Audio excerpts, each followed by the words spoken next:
2025-26ನೇ ಸಾಲಿನಲ್ಲಿ ರಾಜ್ಯದ ಆರ್ಥಿಕತೆಯ ವಿವಿಧ ವಲಯಗಳಲ್ಲಿ ಸಮತೋಲಿತ ಬೆಳವಣಿಗೆ ಕಂಡುಬಂದಿದೆ.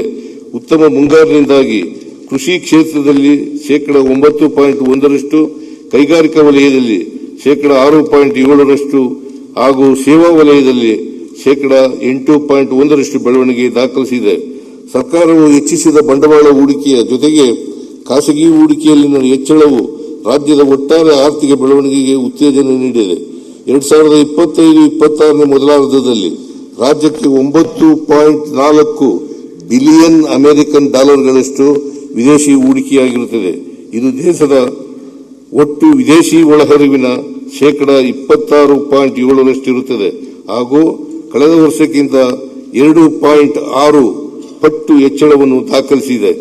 ಹಿಂದಿನ ವರ್ಷಕ್ಕೆ ಹೋಲಿಸಿದರೆ 2025-26ರ ಮೊದಲಾರ್ಧದಲ್ಲಿ ಮಹಾರಾಷ್ಟ್ರ, ಗುಜರಾತ್ ಮತ್ತು ದೆಹಲಿಯಂತೆಯೇ ಪ್ರಮುಖ ರಾಜ್ಯಗಳೆಲ್ಲ ವಿದೇಶಿ ಒಳಹರಿವು ಕಡಿಮೆಯಾದರೂ ನಮ್ಮ ರಾಜ್ಯಕ್ಕೆ ಹೆಚ್ಚಿನ ವಿದೇಶಿ ಹೂಡಿಕೆಯಾಗಿದೆ.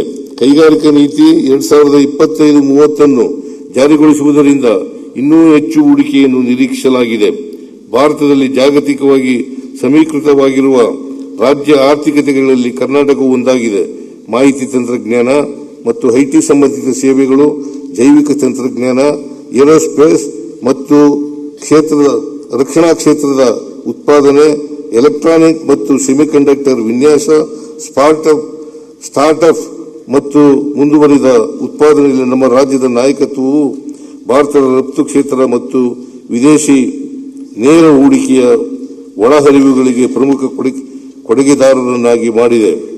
ಆದರೆ ವಿದೇಶಿ ವಿನಿಮಯಗಳಲ್ಲಿ ಇತ್ತೀಚೆಗೆ ಪ್ರಸ್ತಾಪಿಸಲಾಗಿರುವ ಸುಂಕ ಕ್ರಮಗಳು ಮತ್ತು ಅಮೆರಿಕ ಸೇರಿದಂತೆ ಇತರ ಪ್ರಮುಖ ದೇಶಗಳೊಂದಿಗೆ ವಾಣಿಜ್ಯ ಒಪ್ಪಂದವು ನಮ್ಮ ರಾಜ್ಯದ ಆರ್ಥಿಕತೆಯ ಮೇಲೆ ಪರಿಣಾಮ ಬೀರಲಿದೆ. ಕರ್ನಾಟಕದಂತಹ ಜಾಗತಿಕವಾಗಿ ಸಮೀಕೃತ ರಾಜ್ಯಗಳ ಹಿತಾಸಕ್ತಿಗಳನ್ನು ವ್ಯಾಪಾರ ನೀತಿ ರೂಪಿಸುವಲ್ಲಿ ಪರಿಗಣಿಸುವುದು ಅಷ್ಟೇ ಮುಖ್ಯವಾಗಿರುತ್ತದೆ.